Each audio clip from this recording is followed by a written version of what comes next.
내일은 늦습니다. 바로 지금 건강 365 영상 좋아요 눌러주세요. 사랑하는 가족에게 전하는 최고의 선물 건강 365 공유해 주시고 함께 해주세요. 박광식의 건강 이야기, 오늘은 고관절을 주제로 말씀 나눕니다. 서울 아산병원 정형외과 윤필환 교수와 함께합니다. 안녕하십니까? 네, 안녕하십니까. 윤필환입니다. 네, 교수님, 이 골반과 고관절에 대한 이해가 필요할 것 같은데요. 위치로 볼 때 어떻게 좀 설명이 될 수 있을까요? 네. 많은 분들이 슬관절과 견관절은 잘 알고 계시지만 고관절은 아직까지 낯설어 하십니다. 엉덩관절이라고도 하죠. 이 고관절의 위치를 쉽게 말씀드리면 의자에 앉을 때 골반에서 접히는 부위입니다. 이 서해부라고도 하고 양쪽 상타구니 안쪽에 고관절이 있습니다. 말하자면 이 대퇴골하고 골반이 만나는 곳이 접히는 부분이니까 그게 고관절인 건가요? 네, 맞습니다. 그럼 이 고관절은 어떤 역할을 한다고 우리가 이해하면 될까요? 예, 고관절은 이 몸통과 하체를 연결시켜주고 우리 몸에서 이 체중을 지탱하면서 우리가 활동할 때 중심이 되어주는 아주 중요한 관절이라고 할 수 있습니다. 네, 그럼 이제 진료실을 찾는 환자들을 보면서도 많이 보시고 느끼실 것 같은데요. 일단 통증이 있어야 병원에 가게 되지 않습니까? 흔히 네. 이 엉치뼈가 아픈 것 같고 고관절에 문제가 생긴 것 같다고 하지만 실제로는 이게 다른데 허리 문제인 경우도 많다고 들었어요. 네, 맞습니다. 이 고관절 문제로 인해 통증이 생기면 대부분 이 사타구니 앞쪽이 아픈 경우가 많습니다. 어떤 분들은 손을 영어 알파벳 C 모양으로 하고 이 고관절 부위를 감싸주면서 아픈 부위를 표시하기도 하시는데요. 이런 경우를 C 사인이라고도 하죠. 이 고관절 통증의 특징적인 사인 중에 하나입니다. 반면에 이 엉덩이 뒤쪽, 엉치뼈 깊숙한 곳에 통증이 생기고 간혹 다리로 뻗쳐내려가는 통증이 있는 경우에는 고관절보다는 허리 쪽 문제인 경우가 많이 있습니다. 그럼 이제 오늘 고관절에 대한 말씀을 나눌 텐데요. 고관절은 비교적 견고하고 안정적이면서 운동 범위가 넓다, 이렇게 알려져 있습니다. 이건 어떻게 이해하면 될까요? 맞는 얘기인 건가요? 네. 어깨는 이 안정성보다는 넓은 운동 범위에 특화되어 있는 구조를 갖고 있어서 이 어깨 관절의 운동 범위를 따라갈 수는 없지만 여러분들께서 잘 아시는 것처럼 우리가 무릎이 가슴에 닿을 정도로 쪼그려 앉거나 양반 다리로 바닥에 앉을 수 있는 것은 이 고관절의 운동 범위가 그만큼 넓기 때문입니다. 반면에 이 고관절은 볼 소켓 모양의 매우 안정적인 구조를 갖고 있어서 교통사고와 같이 아주 큰 손상이 아닌 경우에는 탈구가 되지 않을 정도로 견고하고 안정적입니다. 그럼 이 고관절에 문제가 생기면 또 우리가 흔히 양반다리라고 하는 이런 자세가 안 된다고도 들었어요. 맞나요? 네, 항상 그런 것은 아니지만 갑자기 잘 되던 양반다리가 안 된다면 고관절에 문제가 생겼을 가능성이 있습니다. 바닥에 앉아서 양반다리를 하려면 상당히 큰 범위로 고관절이 움직여야 하기 때문에 자세를 취하는 것 자체가 문제가 있는 고관절을 자극해서 통증을 유발할 수 있죠. 그런데 이제 고관절 이제 양반다리 안 되는 분들은 이제 살이 쪄도 좀 양반다리가 안 되지 않나요? 네, 맞습니다. 구조적으로 양반다리가 안 되는 경우가 원래 안 되시는 분들은 꼭 문제가 있다고 볼 수는 없죠. 그래서 좀 원인을 좀 자세히 좀 들여다봐야 되겠네요. 네, 맞습니다. 그러면 이제 서양 사람들은 안 되는데 우리나라 사람들은 양반다리가 사실 좀 자연스러운, 어렸을 때부터 양반다리를 하는 그런 환경도 많고 해서 이런 어떤 서양과 우리나라 어떤 차이가 있는 걸까요? 아니면 어떻게 보면 좋을까요? 외국 사람들한테 양반다리 하면 상당히 불편해하는 모습들을 제가 본 것 같기도 해서요. 네, 자주 보죠. 고관절의 모양이 일반적인 볼 소켓 형태여서 이게 움직임에 제한이 없으면 문제가 있지 않는 한은 동양인이건 서양인이건 양반다리 자세를 못할 이유가 없습니다. 그렇지만 대부분의 서양인들이 양반다리 자세를 못하는 것은 꼭 구조적인 차이 때문이라기보다는 의자 침대 생활에 익숙한 문화 때문일 것입니다. 아마도. 어렸을 때 다리가 일자로 잘 벌어졌던 분들도 이렇게 꾸준히 스트레칭을 하지 않으면 성인이 되어서는 뻣뻣해지는 것처럼 바닥에 앉을 일이 없는 문화에서 지낸 대부분의 서양인들은 관절 주변의 근육이나 인대가 뻣뻣해져서 양반다리 하기가 어려운 경우가 많습니다. 사실 꼭 서양 사람들이 아니더라도 청취자 여러분들 중에도 양반다리 자세가 원래부터 어색하거나 잘 안 되는 분들이 계실 겁니다. 이런 분들 중에는 고관절을 이루는 뼈의 모양이 일반적인 경우와는 다르게 튀어나온 부분이 있어서 양반다리 자세를 하기 전에 뼈끼리 충돌이 생기기 때문에 할 수가 없는 것이죠. 이런 형태의 고관절인데도 무리하게 양반다리 자세나 과도한 스트레칭 자세를 반복하게 되면 오히려 이 고관절에 문제를 일으킬 수 있습니다. 아니 충돌을 한다고 말씀하시니까 어깨에서도 어깨 충돌 증후군이 떠오르는데 그거랑 비슷한 원리인 건가요? 네, 뼈의 일부가 돌출돼서 뼈끼리 관절 운동을 할 부딪히는 현상을 충돌이 생긴다고 하죠. 아, 습관이 참 무서운 것이 책상 의자나 식탁에서 이 밥 먹을 때도 굳이 다리를 올려서 양반 다리를 하고 있는 분들도 많거든요. 제 주변에도 이제 점심 때 식당에 가서도 이제 그러신 분이 계시는데 네. 양반 다리, 이 고관절 건강을 위해서는 좀 피해야 할 부분이겠네요. 그렇다고 양반다리 자세가 무조건 나쁜 것은 아닙니다. 원래부터 잘했었고 자세가 전혀 어색하지 않다면 딱히 문제가 되지도 않고요. 다만 앞서 말씀드린 것처럼 구조적으로 양반다리 자세가 되기 힘든데도 억지로 반복적으로 하다가는 고관절 연골 손상이 생길 수 있기 때문에 삼가는 것이 좋겠죠. 한편으로는 양반다리 자세를 하기 위해서는 고관절만 움직이는 것이 아니라 이 허리, 골반, 무릎이 모두 함께 유연하게 움직여야 합니다. 따라서 허리나 무릎에 관절염 같은 문제가 생겨서 운동 범위가 줄어든 상태인데도 예전처럼 바닥에 앉고 양반다리 자세를 고집하게 되면 상대적으로 고관절에 많은 부담이 가해져서 나중에 고관절에도 문제를 일으킬 수가 있습니다. 그래서 저는 외래 때 진료 때 어르신들께 웬만해서는 바닥 생활을 피하시는 것이 좋겠다고 설명을 드리고 있긴 합니다. 아, 그렇군요. 또 이런 얘기도 들었는데요. 요즘은 다리 휘어진다고 잘 사용하지는 않지만 예전에는 이 포대기로 아이를 업고 키운 분들이 많았는데요. 그게 네. 고관절 발달에는 또 오히려 좋은 효과라고 하던데요. 이게 정말 그런 건가요? 과학자로서 이 근거가 부족한 내용을 사실이라고 말씀드리기에 좀 곤란하긴 예. 합니다만 그렇다는 의견이 있기는 합니다. 네. 네. 그렇다는 의견이 있다는 정도지 이게 꼭 과학적으로 입증됐다 이렇게 받아들이기엔 좀 무리가 네, 있다라고 아직까지는 그렇게 받아들이겠습니다. 그럼 기저귀를 차는 아기들은 다리가 벌어질 수밖에 없잖아요. 네. 예전에는 특히 기저귀도 두꺼웠던 것 같은데 네. 그런 의미에서 이것도 좀 고관절 발달, 앞서서 포대기랑도 비슷한 연장선상의 질문일 것 같은데 고관절 발달에 좀 도움이 될까요? 이것도 좀 그냥 그런 이야기가 있다 정도로 받아들이는 게 좋을까요? 근데 저희 시니어 교수님들께서 이제 말씀하시는 거는 물론 경험의학도 굉장히 중요하기 때문에요. 다른 관절과 마찬가지로 고관절도 태어날 때부터 안정적인 구조로 되어 있는 것이 아니라 이 성장하면서 점차 성인과 같은 형태로 발달하게 됩니다. 그래서 명백하게 입증된 것은 아니지만 이 발달 과정에서 고관절이 벌어지고 회전하는 동작 자체가 고관절의 형태가 안정적으로 발달할 수 있도록 도와준다고는 알려져 있습니다. 그래서 이렇게 다리를 벌어지는 것 자세 이런 것들이 아기 때는 고관절 발달에 도움이 된다고 저희가 말씀을 드리는 거죠. 그러면 이제 고관절 위험 신호 중 하나가 또 엉덩이 쪽에 피부색이 달라진다고 하던데요. 정말 그런가요? 아마도 앉을 때 엉덩이가 바닥에 닿는 부위가 아파서 고생하시는 경우를 말씀하시는 것 같습니다. 어떤 이유로든 앉으실 때 엉덩이의 한쪽 부위만 지속적으로 눌리게 되면 시간이 지나면서 그 부위의 피부색이 나도 모르게 변하는 경우가 있는데요. 이런 경우가 아주 병적으로 심한 경우에 욕창이 생길 수 있는 것이죠. 그러면 이 고관절의 구조도 좀 복잡할 것 같은데요. 이 고관절 구조, 물론 어려운 의학 용어겠지만 좀 어떻게 쉽게 좀 우리가 알아들을게 설명이 가능할까요?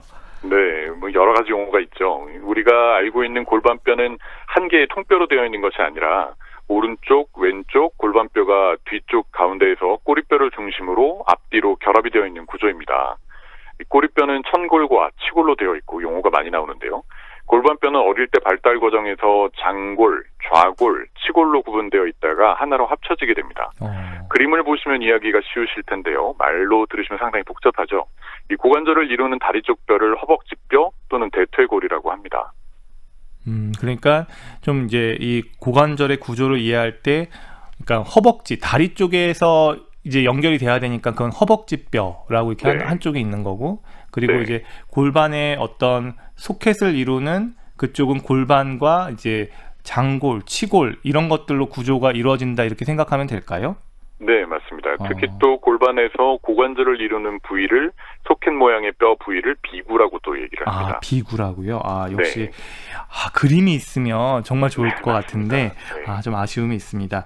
위치에 따라 생길 수 있는 문제도 좀 다양할 것 같은데요. 어떤 분은 다리 쪽일 수도 있고 어떤 분은 엉덩이 쪽일 수도 있을 것 같고 위치에 따라 좀 문제도 좀 달라지나요? 네, 위치에 따라서 염증이 생기는 부위가 많이 다른데요. 특히 이제 엉덩이 쪽은 뒤쪽이라 그러고 앞쪽은 이 고관절 쪽이라 그렇게 얘기를 하게 됩니다. 그래서 부위에 따라서 염증이 생기는 부위가 상당히 다르게 됩니다. 그러면 염증이 생기면 이제 여러 가지 이름, 진단명도 달라지는 건가요? 그 해당 염증 부위에 따라서요? 네, 그 중에서 흔한 것을 먼저 말씀드리면 이 골반뼈 중에서 앉으실 때 바닥에 닿는 부위가 좌골이라고 이해를 하시면 되는데요. 그 좌골 쪽에 생기는 염증 중에 흔한 것이 좌골 점액낭염이라는 것이 있습니다. 네. 또 이 점액낭이라는 것은 쉽게 우리 몸에 있는 얇은 물주머니 같은 것인데요. 주로 돌출되어 있는 뼈가 외부와 닿는 부위에 있습니다. 예를 들어서 팔꿈치, 복숭아뼈, 무릎 덮개뼈, 슬개골 이런 뼈죠. 이 골반에서는 옆으로 누우실 때 바닥에 닿는 부위와 앉으실 때 바닥에 닿는 부위에 이런 곳에 점액낭이 있습니다. 그 중에서 이제 바닥에 닿는 부위인 좌골에 있는 점액낭에 염증이 생긴 것을 좌골 점액낭염이라고도 얘기를 하죠. 그러면 이런 분들은 앉을 때 좀 통증이 있겠네요? 네, 맞습니다. 생각보다 상당히 힘들어 하시는데요. 특히나 오래 앉아서 운전하시는 기사분들이 운전을 못할 정도라고 하시는 경우도 많습니다. 서양에서는 예전에 오래 앉아서 배 짜는 일을 하는 방직공들에서 이런 문제가 생기는 경우가 많아서 방직공들의 직업병으로 문제가 되기도 했었습니다. 주로 의자나 바닥에 오래 앉아 있는 시간이 많은 분들에서 생기는 문제인데 말씀하신 대로 여러 자세나 이런 것들도 문제가 될 수가 있습니다. 그러면 이런 점액남용이 있는 분들은 결국은 좀 앉은 자세나 이런 자세를 좀 피해야 되겠네요. 결국은 일상생활 속에서요. 네, 앉는 자세를 올바르게 유지하는 것이 매우 중요하고요. 자세에 상관없이 한편으로는 그 급격한 다이어트로 갑자기 엉덩이 근육이나 지방이 줄어든 경우에도 문제가 될 수가 있고 또 나이가 들면서 엉덩이의 쿠션 역할이 부족해지는 것도 원인이 됩니다. 특히 이 폐경기를 전후로 해서 중년 여성분들이 이 문제로 고생을 많이 하시는 경우도 있습니다. 갑자기 다이어트 하면서도 이런 문제가 생길 수 있다니까 좀 생소하기도 하고 네. 그럴 수도 있구나 오늘 처음 알게 됐는데요. 사실 그러면 방금 얘기하신 것 중에 올바른 자세도 좀 중요한 것 같고요. 그러면 반대로 좌골 점액낭염의 위험을 높이는 안 좋은 자세, 그러니까 앉는 것도 좀 종류가 좀 유형이 있을 것 같아서 그런 네. 안 좋은 자세를 좀 짚어주시면 저희가 좀 개선할 수 있을 것 같아요. 네, 청취자 여러분들이 간단히 테스트해보는 방법으로 지금 의자에 앉아 계신다면, 의자나 바닥에 앉아 계신다면 손바닥을 엉덩이 밑에 넣고 다시 한번 앉아보십시오. 이 손바닥 전체가 눌리는 것이 아니라 뾰족한 뼈가 이렇게 두드러지게 눌린다면 그게 바로 잘못된 자세입니다. 네, 물론 마른 체형이신 분들은 원래 그럴 수도 있지만 이 골반을 앞뒤로 기울여 보시면 자세에 따라 유난히 한 부위만 눌리는 경우를 찾으실 수가 있습니다. 대부분 골반이 뒤로 기울어지는 경우인데요. 그 부위가 좌골에서 가장 뾰족한 부위입니다. 올바른 자세는 좌골에서 가능한 평편한 부위가 바닥에 닿도록 앉는 것인데 그런 경우 의자 등받이에 등이 닿도록 깊숙이 앉은 상태에서 허리를 펴고 앉게 되면 골반이 자연스럽게 앞으로 기울어지게 되고요. 그러면 뾰족한 부위가 직접적으로 닿지 않게 됩니다. 역시나 손바닥을 깔고 앉은 상태에서 연습하시면 쉽게 찾으실 수가 있을 겁니다. 정말 좋은 팁인데요. 그러니까 한마디로 엉덩이 전체 면적을 좀 활용해서 넓게, 네. 무게를 갖다가 이렇게 분산시키는 게 중요한 것 같다라는 생각이 드네요. 네, 맞습니다. 그러면 이제 엉덩이 역시 아래쪽이 계속 앉을 때마다 불편하면 사실 일상생활에 여러 가지 또 불편한 점들이 야기될 것 같은데요. 그러면 엉덩이 아래쪽 이런 염증 치료도 소염제를 먹으면 해결이 되는 건가요? 소염제는 약간의 이제 염증 같은 증상을 개선시킬 수는 있는데요. 약을 먹는다고 자세가 올바르지 않으면은 그게 치료가 되기는 어렵습니다. 그리고 그래서 이 염증이 자세가 좋아지지 않으면 소염제를 복용하셔도 증상이 전혀 좋아지지 않는 분들도 있고요.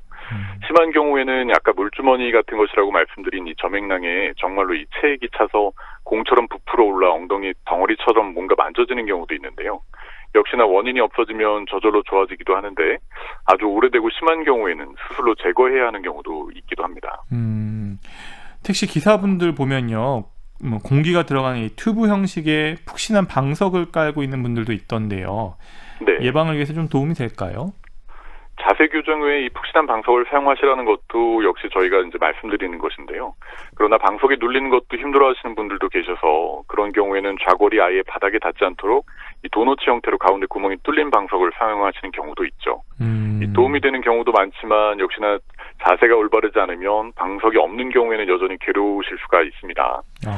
운전하시는 분들은 만약에 시트 조절 장치에 요추 지지대를 조절하는 옵션이 있으면 이 요추 쪽에 허리 쪽에 이렇게 튀어나오게 만드는 옵션 장치가 있는 시트가 있는데요.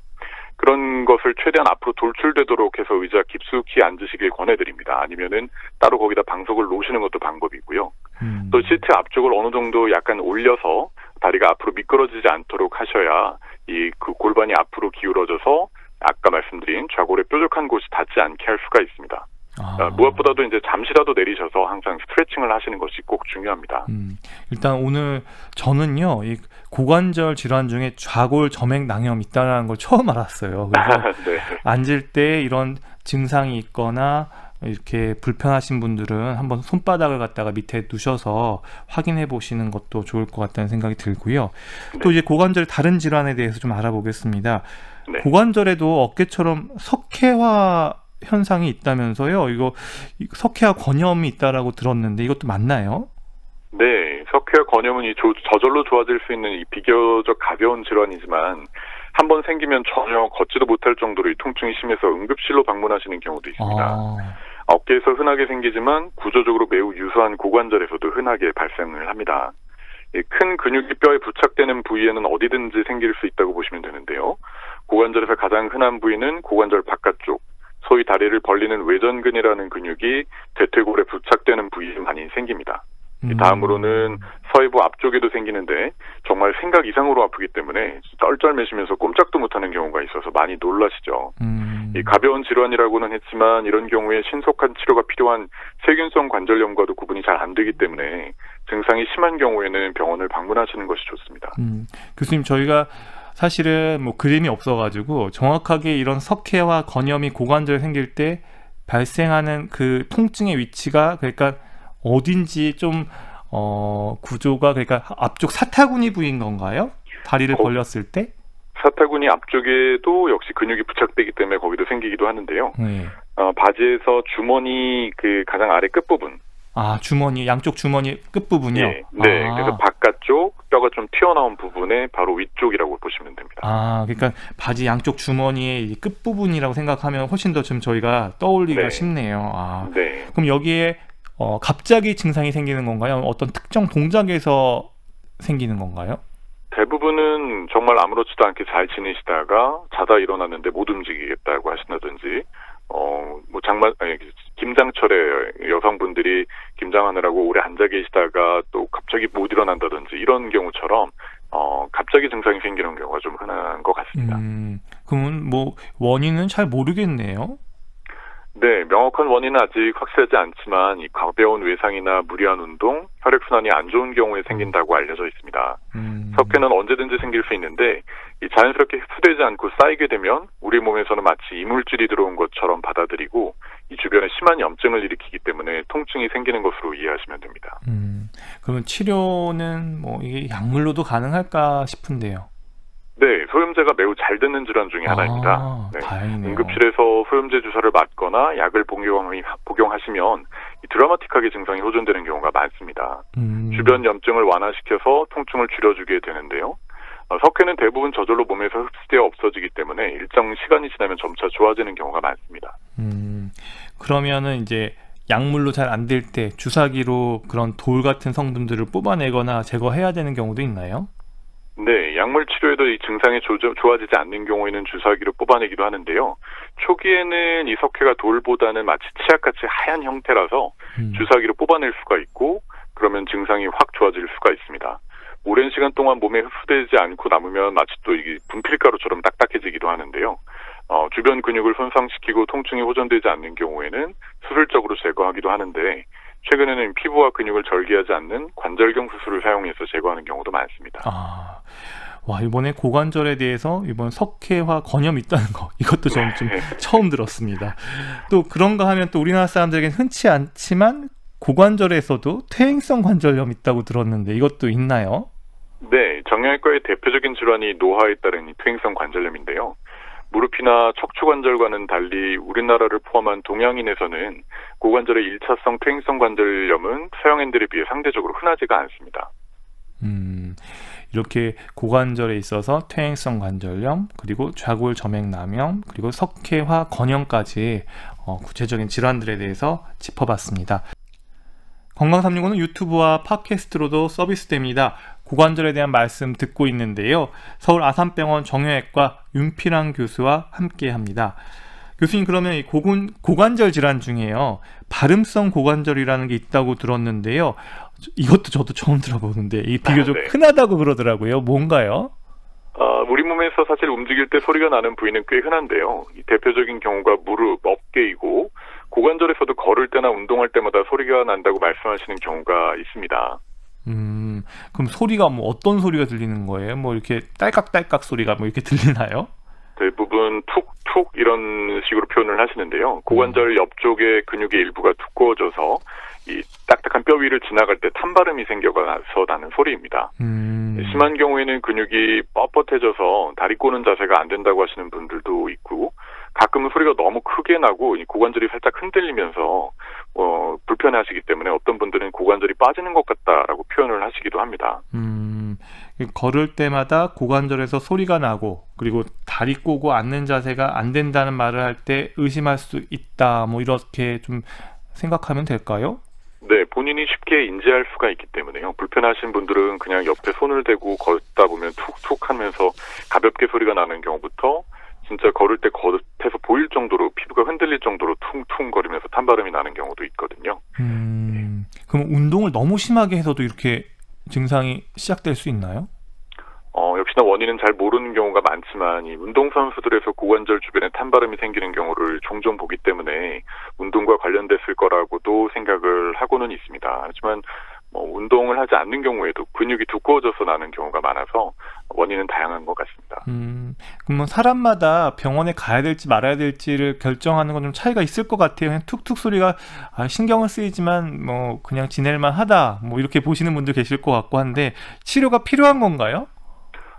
역시나 별다른 문제가 되지 않는 것이기 때문에 통증이 없는 경우에는 그냥 무시하시거나 이 두꺼워지고 뻣뻣해진 근육을 늘려주는 스트레칭을 꾸준하게 하시는 것을 권해드립니다. 그러나 이 반복되는 마찰로 인해서 그 부위에도 점액낭이라는 것이 있거든요. 그래서 반복되는 마찰로 인해서 그 부위에 점액낭염이 생기고 통증이 생기고 탄바람이 너무 심해서 이 정상 생활이 어려운 경우에는 수술로 치료하기도 합니다. 그렇군요. 이렇게 발음성 고관절 있다라는 거 기억해두면 좋을 것 같고요. 또 이제 주로 중년 남성들에게 많다는, 이건 좀 많이 저도 들어봤는데, 대퇴골두 골괴사. 그래도 어렵네요. 이 질환 조금 많다고 들었어요. 이게 뭔가요? 네. 의학 용어가 상당히 낯설죠. 옛날에는 대퇴골두 무혈성 괴사라는 용어를 사용하기도 했었고요. 이 고관절에서 다리 쪽 뼈인 허벅지뼈, 즉 대퇴골에서 이 머리 모양으로 생긴 대퇴골두에 혈액 공급이 되지 않아서 뼈 조직이 죽게 되는 질환을 대퇴골두 골괴사라고 합니다. 마치 심장 혈관이 막혀서 심근경색이 생기듯이 대퇴골두로 가는 혈관에 문제가 생겨서 뼈가 괴사가 되는 질환입니다. 왜 혈액이 안 갈까요? 원인이 뭔가요? 사실 처음 이 병이 보고되고 나서부터 벌써 한 80년 이상이 지났는데요. 아직도 원인은 오래됐습니다. 원인은 명확하게 밝혀지지 못한 상태고 단지 여러 가지 위험 인자들이 알려져 있는 정도입니다. 대퇴골두 골괴사의 발생 위험을 증가시킬 수 있는 것으로 가장 잘 알려진 위험 인자 중에 과도한 음주와 스테로이드 약물 치료를 받는 경우가 있는데요. 한 연구 결과에 의하면 매일 소주 한 병 정도의 술을 마시는 분들은 그렇지 않은 분들에 비해서 괴사가 발생할 위험이 한 9배에서 10배 정도나 높아지는 것으로 알려져 있죠. 상당히 높은 위험도인데요. 그러면 사실은 과도한 음주라는 게 실제로 임상에서 이제 환자분들 만나보시면 이제 뭐 과거력이나 여러 가지 일상생활을 갖다가 문진해 보시면 어느 정도 술을 드시는 분들이 이렇게 문제가 될 수 있다는 걸까요? 앞서 말씀드린 것처럼 매일 소주 한 병이라고 해서 이것도 상당히 많은 것 같은데요. 괴사가 생겨서 오시는 분들을 설문을 하면 저도 깜짝 놀랍니다. 그러니까 한 번 드실 때 소주 한 2-3병, 3-4병. 일주일에 몇 번 드시나요? 그러면 한 3-4번, 4-5번. 이건 문제적 문제에 해당되는데요. 네, 그냥 굉장히 과도하게 드시는 분들이 생각보다 많습니다. 그래서 술은 좀 과도하게 안 드시는 것이 좋을 것 같습니다. 그리고 이제 스테로이드 때문에도 올 수 있다 그렇게 하셨는데, 사실은 우리가 스테로이드를 이렇게 만성적으로 일상적으로 쓰는 분들이 어떤 경우인지도 좀 잘 궁금하고요. 이런 분들에게서 좀 고관절 좀 건강을 좀 주의할 필요가 있다는 생각도 드는데요. 네. 일반적으로 사용하는 용량의 스테로이드 약이나 연고로는 괴사가 발생한다고 보기는 좀 어렵습니다. 그렇지만 갑작스러운 신경마비, 안면신경마비라든지 갑자기 청력 소실이 된다든지 이런 것에 대한 치료나 장기 이식 수술 후에 면역 억제 치료 목적 등으로 고용량의 스테로이드를 집중적으로 받았을 때 괴사 발생 위험이 높아지는데요.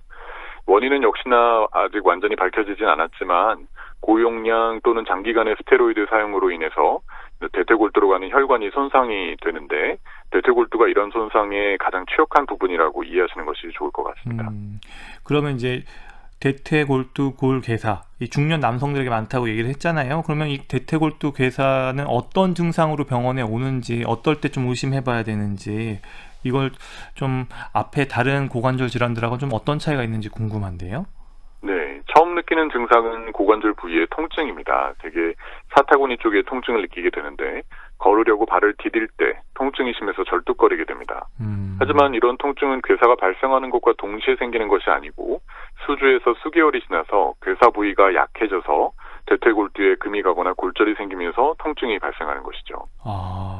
일반인들은 의심하기가 상당히 어렵겠는데요. 네, 괴사가 생겼다고 해서 반드시 증상이 나타나는 것이 아니기 때문에 초기에는 모르고 지나가는 경우도 많습니다. 결국 그러면 이제 진단이 되면 치료법은 어떻게 좀 선택할 수가 있을까요? 괴사된 부위가 크지 않고 위치가 나쁘지 않으면 그냥 단순 관찰하는 경우가 많고요. 괴사된 부위가 무너지게 되면 공처럼 둥근 모양의 대퇴골두가 납작해지게 돼서 역시 심한 통증이 생기고 관절을 움직이기가 힘들어지면서 일상생활이 어려워지게 됩니다. 이런 상태에서 치료를 받지 않으면 결국 관절염이 심해져서 걸을 수가 없기 때문에 이런 경우에는 다른 치료 방법은 효과가 없고 현재로서 가장 결과가 확실한 치료 방법은 인공관절 치환술이라고 할 수 있습니다. 결국은 근본적으로는 결국 인공관절을 치환해주는 게 방법이다. 이게 결국은 대퇴골두 골괴사는 진짜 근본적으로 치료가 필요한 질병이네요. 네, 아주 초기이고 비교적 위치가 나쁘지 않은 경우에는 또 젊은 분들에서는 재생수술이라는 수술을 시도하기도 하는데요. 시도라고 말씀을 드린 것처럼 효과가 아주 명확하지가 않고 아직도 역시 다양한 시도가 시도되고 있어서 완전한 치료 방법이라고는 말씀을 드리기가 아직은 어렵습니다. 그리고 이제 또 다른 질환, 고관절 질환들은 사실 이름들이 다 어려운데 대퇴 비구 충돌 증후군 앞서서 잠깐 얘기가 나왔던 것 같은데 이것도 비교적 흔하다면서요. 오늘 너무 많은 질환을 한꺼번에 말씀드려서 청취자 여러분도 헷갈리실 것 같습니다. 차근차근 잘 따라가고 있습니다. 앞에서부터 교수님께서 잘 정리를 해주셔가지고 지금 하나하나 지금 잘 정리하면서 따라가고 있는데요. 이 대퇴 비구 충돌 증후군 이거는 어떻게 이해하면 될까요? 네, 고관절이 허벅지뼈와 골반뼈로 이루어져 있다는 것은 이제 잘 아실 텐데요. 허벅지뼈는 대퇴골, 골반에서 고관절에 해당되는 부분을 비구라고 하기 때문에 고관절을 이루는 두 뼈가 서로 부딪혀서 문제를 일으키는 질환이 대퇴 비구 충돌입니다. 고관절 충돌이라고도 합니다. 그러면 이게 충돌할 때 환자분은 느낌이 있나요? 어떤 통증이나 지각 증상이 앞에 대퇴골두 골괴사랑 또 증상이 비슷한가요? 처음부터 통증이 생기는 것은 아니고요. 이게 충돌이 일어난다고 해서 그냥 예전부터 그렇게 진화하셨던 분들은 전혀 모르고 지내실 수도 있고 아무런 증상이 없을 수도 있습니다. 그러나 그 충돌이 일어나는 것을 피하지 않고 계속 반복적으로 그 동작을 취하게 되면은 고관절을 이루는 연골 같은 것들이 손상이 되면서 그게 누적되고 그로 인해서 통증이 생길 수가 있죠. 그러면 주로 증상은 어떻게 호소하세요? 대개는 처음부터 증상이 생기는 것은 아니고 이 동작, 그 고관절이 충돌되는 동작, 특히나 고관절을 과도하게 굽히고 안쪽으로 돌리고 모으는 동작에서 충돌이 가속화되기 때문에 그때 그 동작에서 통증을 호소하시는 경우가 많습니다. 되게 운동하실 때 통증이 많이 생기죠. 또는 오래 앉아 있다가 일어날 때 다리를 절뚝거리시기도 하고요. 오래 앉았다 일어나면 저도 절뚝거리는데. 네. 그러면 이런 부분들에 있어서 그러면 운동을 하다가 이런 일이 있다 그러면 운동이 유발 요인이 될 수가 있을까요?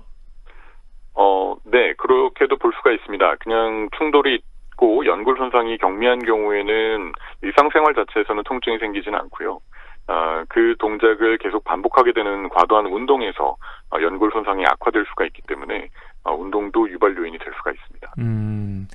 그리고 이제 흔히 말하는 뭐 쪽벌남이라고들 표현하기도 하는데 의도치 않게 이게 의도치인지 의도치 않게인지는 잘 모르겠지만 의도치 않게 다리가 벌어진다면 검사를 받아볼 필요가 있다는 말도 들었는데 이거는 맞는 얘기인가요? 네, 지하철과 같은 이 대중교통을 이용할 때 다리를 가지런히 모으고 앉는 것이 에티켓일 텐데요. 대퇴뼈 모양이 원래 돌출돼 있어서 똑바로 앉아서 다리를 모으고 오래 앉아 있는 자세 자체를 힘들어하시는 분들이 분명히 있습니다. 그러나 이 모든 경우에 검사가 필요한 것이 아니라 평소에 다리 모으고 앉아 있는 자세가 잘 안 되셨는데 시간이 지나면서 이 앉았다 일어날 때보다 통증이 생기고 이런 자세가 점점 더 힘들어지신다면 그때는 검사를 받아보실 필요는 있을 것 같습니다. 그러면 이제 관절경 수술에 대한 질문 한번 드려볼게요. 사실 많은 분들이 좀 궁금해하기도 하고 이게 어떤 방법의 치료법인지 근본적인 치료법인지 아니면 근본적인 것이 아닌 좀 대증적인 건지 좀 여러 말들이 많더라고요. 네, 이 대퇴비구 충돌이 있다고 해서 꼭 수술이 필요한 것은 아닌데요.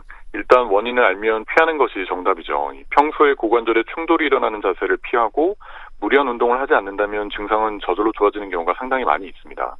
그러나 이제 보존적인 치료 방법에도 증상이 호전되지 않고 취미생활로서 운동이나 이 직업적으로 충돌 자세를 피할 수 없는 경우에는 이미 연골 손상이 진행되어서 악화될 가능성이 높은 경우 이런 경우에 수술을 권하게 됩니다.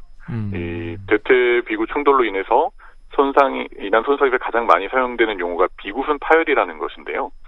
많은 환자분들이 이 파열됐다라는 용어 때문에 상당히 두려워하시는 경우도 많이 있습니다. 네. 비구순이라는 연골이 충돌이 생길 때 두 뼈 사이에 끼어서 손상된다고 이해하시면 될 것 같은데요. 말씀하신 대로 관절경으로 수술을 진행해서 파열된 이 비구순을 봉합하고 손상된 연골을 이렇게 다듬어주는 치료를 하고 충돌의 원인이 되는 뼈를 정상에 가깝게 깎아서 다듬어주는 성형을 하는 것이 치료법입니다. 대증적인 치료라고는 볼 수는 없고 이 수술 후에 증상이 상당히 많이 호전되시는 분도 있고 하지 못했던 운동으로 다시 복귀하시는 분들도 있기 때문에 상당히 효과적인 치료 방법이라고 말씀드릴 수 있을 것 같습니다. 대퇴비구 충돌 증후군 또 확실하게 정리를 한 것 같습니다. 그리고 이제 어깨에 오십견이 있듯이 또 네. 다른 질환 고관절에 있어서도 오십견 같은 게 있다면서요? 네, 사실 고관절과 어깨관절인 경관절은 구조적으로 매우 유사합니다. 이 동물이라면 앞다리, 뒷다리라고 할 수 있죠. 어깨에서는 오십견이 매우 잘 알려져 있지만 이 고관절에서 발생하는 비슷한 질환은 잘 모르시는 분들이 많습니다. 40, 50대 연령에서 많이 생기기 때문에 오십견이라는 용어가 생겼죠. 그렇지만 매우 다양한 연령대에서 흔하게 생기기 때문에 40대 초반에 오십견이나 50고로 증상이 생겼다고 너무 우울해하지 않으셔도 됩니다. 대부분 엑스레이를 찍어봐도 관절 자체는 아무런 문제가 없는 경우가 많죠. 그러면 문제가 없다. 엑스레이 찍어도 아무 문제가 없다. 이거 어떻게 그럼 이제 대처를 하면 좋을까요? 대개는 이 통증과 이 관절 범위 운동 제한이 문제가 돼서 실제로는 생활에 상당히 불편해 하십니다. 근데 고관절에 이제 유착성 관절낭염, 이 50고 증상이 생기면 우리나라 생활문화 특성상 이 양반다리가 갑자기 안 된다는 것이 그 외래에서 가장 불편하신 것들이거든요. 네. 그래서 이것에 대한 치료를 진행을 하게 되죠. 그러면 외래에서 어떤 치료가 적용이 되나요? 사실 별다른 것은 없습니다. 이 스트레칭, 꾸준한 스트레칭으로 이 관절 운동 범위를 회복하시는 것이 운동 방법인데요. 오십견을 한번 고생하신 분들은 이제 정형외과 가시면은 운동 치료라고 해서 스트레칭 열심히 가르쳐 주시고 열심히 따라 하시는 것을 보실 수가 있습니다. 근데 이제 고관절은 중요한 관절이라고 이제 다들 알고 계시고 통증도 생기고 있기 때문에 이 통증이 있는 관절을 꺾어서 스트레칭을 하라고 하면 상당히 두려워하시는 경우가 많습니다. 네. 근데 여러 가지 검사상에서 별다른 이상이 없고 유착성 관절염이 가장 의심되는 경우라면은 통증이 있더라도 꾸준히 단계적으로 스트레칭을 하시게 되면 증상이 점점 더 좋아지고 관절 운동 범위도 점차 회복이 됩니다. 그러면 이렇게 꾸준히 스트레칭 해주고 이런 것만 잘해도 이렇게 증상들이 많이 좋아질 수 있다. 이렇게 좀 개념을 잡으면 되겠네요. 네, 근데 그렇게 반복적인 스트레칭과 꾸준한 운동을 했는데도 증상이 좋아지지 않는다면 역시나 이제 전문의 상담을 받으셔서 추가 정밀 검사를 한다든지 다른 치료를 고려를 해야 될 것 같습니다. 네, 박광식의 건강 이야기 오늘은 고관절에 대해서 알아보고 있습니다. 서울 아산병원 정형외과 윤필환 교수와 함께하고 있는데요. 교수님, 그러면은 이제 운동 역시 오히려 고관절에 좀 독이 될 수도 있는지, 그러니까 운동도 종류가 많아서 뭐 하나하나 뭐 다 다를 텐데요. 좀 어떻게 간단하게 좀 정리를 해볼 수 있을까요? 네, 운동과 자세가 매우 중요하죠. 모든 관절이 마찬가지일 것 같습니다. 많은 분들이 요가나 필라테스 같은 운동으로 스트레칭을 해서 고관절을 건강하게 유지하시고 스쿼팅, 런지 등의 하체 운동으로 몸을 튼튼하게 단련시키시지만 어떤 분들은 그런 스트레칭이나 운동이 오히려 해가 되기도 합니다. 즉 본인의 관절 모양에 맞는 적절한 운동과 올바른 자세를 생활하는 것이 중요하죠. 처음부터 무조건 병원에 가서 검사를 받아볼 수는 없는 것이고 반복적인 동작이나 일상생활에서 이 고관절에 지속적으로 통증이 생기는 경우에는 한 번쯤 인근 병원에 가셔서 검사를 받아보시고 자신의 몸에 맞는 운동과 생활 습관을 상담받아 보시는 것이 좋을 것 같습니다. 그러니까 본인의 고관절 상태를 좀 정확하게 파악하고 거기에 좀 적합한 운동을 찾는 게 좋겠네요. 네. 교수님, 그리고 이제 고관절 질환에 대해서 저희가 이제 시민 여러분들이 궁금해한 부분들 취재한 내용도 있는데 한번 들어보시고 답변 부탁드리겠습니다. 네, 알겠습니다. 얼마 전부터 우측 고관절이 약간씩 통증이 있더라고요. 걸어 다닐 때는 좀 괜찮은데 바닥에 앉아 있으면 좀 통증이 좀 오거든요. 동네 병원에서 엑스레이 찍어봐도 별 이상이 없다 하고 약간은 답답한 그런 면이 있는데 이런 경우 CT나 MRI를 찍어보면 정확한 진단을 받을 수 있을까요? 그리고 치료하면 좀 괜찮을까요? 좀 걱정이 돼서요. 골다공증 환자에는 고관절 위험이 크다고 들었는데요. 그게 정말 연관이 있는지 궁금하고요. 골다공증 환자가 고관절 위험이 있다면 어떻게 관리하고 주의해야 되는지 궁금합니다. 아는 언니가 오래전에 그 고관절 수술을 통해서 세심을 이제 넣는 수술을 받은 걸로 알고 있는데요. 얼마 전에 병원에서 세심을 또 다시 넣어야 된다는 그런 진단을 받았다고 하더라고요. 이 고관절 수술을 통해서 세심을 넣는 게 한 번으로 끝나는 게 아니라 세심을 넣는 그 고관절 수술을 왜 지속적으로 받아야 되는지 그것 또한 궁금하거든요. 네, 교수님 안녕하세요. 여러 가지 네, 안녕하십니까. 네, 우리 시민분들이 질문을 주셨는데 일단 이제 너무너무 답답한 경우라고 얘기를 하시는 것 중에 하나가 네. 얼마 전부터 우측 고관절이 좀 아프셨던 분이신 것 같아요. 통증이 좀 있으시대요. 네. 근데 걸어 다닐 때는 뭐 괜찮고 근데 바닥에 앉아 있을 때 통증이 좀 많이 오는데 근데 중요한 건 이게 엑스레이를 찍어봐도 뭐 아무 이상이 없다고 하는데 이분은 계속 아프고 너무 답답한 거예요. 네. 이럴 때 종합병원을 좀 가야 되는 상황일 것 같은데 이분의 말은 CT나 MRI를 찍어보면 확실하게 좀 이 통증을 알고 잡을 수 있느냐 이런 질문이셨거든요. 네. 많은 분들이 항상 확실한 대답, 100% 대답을 원하시는데 네. 그렇진 않죠. 바닥에 앉기 어려워하시는 것이 과연 이게 고관절 때문인지 허리 때문인지도 좀 생각을 해봐야 되고요. 아, 그런 경우 이제 통증 부위가 중요한데 네. 지금까지 말씀드린 것처럼 고관절은 되게 앞쪽이 아프십니다. 네네. 고관절 앞쪽이 아프시고 근데 바닥에 앉을 때 엉덩이 뒤쪽이 굉장히 쑤시고 땡기고 아프다면은 이게 허리 쪽에서 기원한 통증일 가능성도 있는 것입니다. 네. 그래서 고관절 엑스레이를 여러 각도로 찍었는데 아무 이상이 없다면은 MRI를 찍는다고 해서 꼭 다른 이상이 발견되기는 좀 어렵고요. 네. 그런 경우는 만약에 허리 뒤쪽 통증이라면 허리 검사를 다시 받아보실 필요가 있겠고요. 근데 허리도 역시 아무렇지도 않고 고관절 상에서 다양한 각도로 찍었는데 별 이상이 없다면은 네. MRI 상에서 뼈가 아니라 연부 조직, 연골이나 인대 등의 손상이 있을 수가 있기 때문에 네. 굉장히 오랫동안 고생하신 분이시라면은 MRI를 찍어보시는 것이 좋을 것 같습니다. 아, 그렇군요. 그러니까 제일 중요한 거는 뭐 이 검사상으로 전부 다 완벽하게 발견할 수는 없지만 이게 또 허리 통증일 수도 있다라는 사실도 간과해서는 안 된다는 또 네. 그런 얘기시고 중요한 건 이제 MRI를 좀 찍어보시면 도움이 될 것 같다. 네. 네. 그리고 이제 그 아무래도 어르신들의 경우, 부모님들의 경우는 이제 아무래도 이 골다공증이 많이 있잖아요, 선생님. 네. 그러다 보니까 이렇게 골다공증 환자의 경우는 고관절 위험이 크다라는 얘기를 들어서 많이 이제 걱정들 하시는 자녀분들의 얘기를 들어볼 수가 있는데 이게 어느 정도의 연관이 있을 수 있는지 궁금하시고 만약에 네. 있다고 하면 이 골다공증 환자분들은 어떻게 좀 관리하고 주의를 하셔야 되는지 궁금하시대요. 예. 고관절은 골다공증 때문에 손상을 받을 수 있는 대표적인 관절이죠. 네. 예, 되게 골다공증성 골절을 하면은 고관절 골절이 떠오르거든요. 네. 그래서 골다공증 자체로 증상이 생기는 것이 아니라 골다공증이 심한 경우에는 아주 가벼운 낙상에도 골절이 생길 수가 있기 때문에 그걸 예방하는 차원에서 골다공증 치료를 꼭 하시는 것을 권해드립니다. 고관절 골절이 생기면 위험할 수가 있다라는 것이 골절로 인해서 뭐 사망률이 높거나 이런 것이 아니라 네. 그걸로 파생된 여러 가지 합병증으로 위험할 수가 있는 것이거든요. 그래서 이제 또 제가 걱정하는 거는 네. 고관절 수술, 고관절 치료하면은 많은 분들이 위험한 수술이라고 걱정하시는 맞아요. 이유가 네. 이 골다공증성 골절로 인한 수술에서 결과가 좋지 않은 경우가 있기 때문에 그렇게 이해하시는 경우가 많습니다. 아, 그렇군요. 어쨌든 이 골다공증이 있는 분들은 좀 조심하시고 확실하게 좀 주의를 하셔야겠다라는 말씀을 네. 좀 들을 수 있었고요. 특히 일단 넘어지지 않도록 네. 낙상을 조심하셔야 돼요. 낙상이요. 네. 네. 그리고 이제 많은 분들이 이제 이 고관절 수술은 이렇게 쇠심을 넣는다라고 이렇게 알고 있는데 이게 네. 정확하게 우리 시민분들이 알고 있는 건가요, 교수님? 말씀으로만 들어서는 잘 알 수는 없는데요. 네. 그 철심 수술이라고 말씀하실 때 일반인 분들이 말씀하시는 경우가 두 가지인데요. 역시 골절로 인해서 골절을 고정하기 위해서 철심을 넣는 경우, 네. 아니면 그 고관절 질환 때문에 인공관절 치환술을 해서 치과에 쓰는 임플란트와 같이 임플란트를 넣는 철심 수술을 말씀하실 수 있을 것 같습니다. 네. 근데 이제 골절 수술로 인해서 철심을 넣는데 재수술을 해야 된다.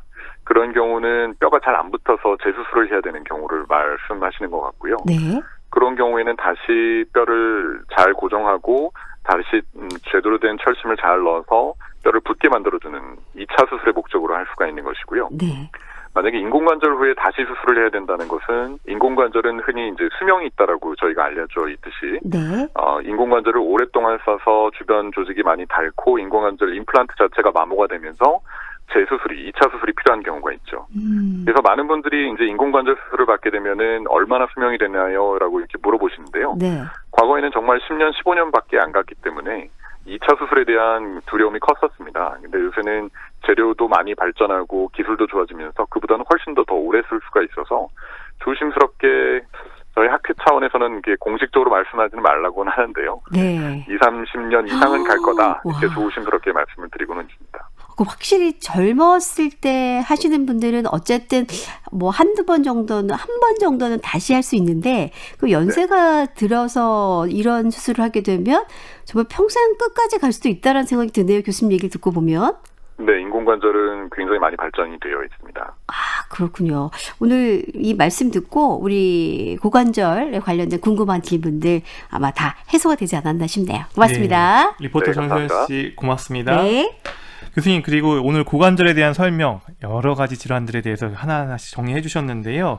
사실 증상으로 나타나기 전에 예방 차원의 노력도 중요하지 않을까 싶어요. 그래서 현재 나의 이 고관절 건강 상태를 짐작할 수 있는 방법은 없을지 궁금합니다.